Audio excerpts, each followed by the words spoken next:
it's interesting that you're talking about all this archival footage, that there was so much of it. Like you said, he was so used to having camera crews follow him, and yet that he was still so unnerved when you actually sat down with him. I mean, so was no one in all of that shooting, was no one ever saying, is there, I guess, in Japan, is there no behind the music? Is there? No, but the funny thing is, as we would look through it, especially when it moved into the 90s, it always seemed like he would hire some random white dude from LA and just a complete goofball to just follow him around, because he'd be talking, going, "Hey, this is going to be great for the documentary, Yoshiki." I'm like, "Wow, have you been making this film since the 90s? Like, what the fuck?" It was so much stuff, but it wasn't really made with purpose. It was almost like home movies.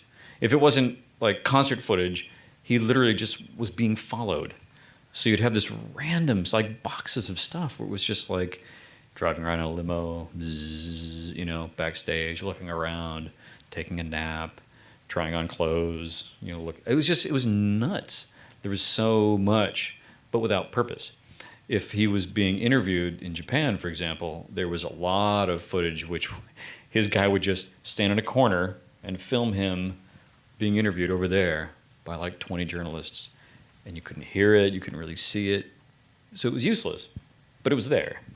You know what I mean? So there was no intention behind it. I think that was what was different about this, is like, we're making a film, and these are all the things that need to happen, and they need to happen now.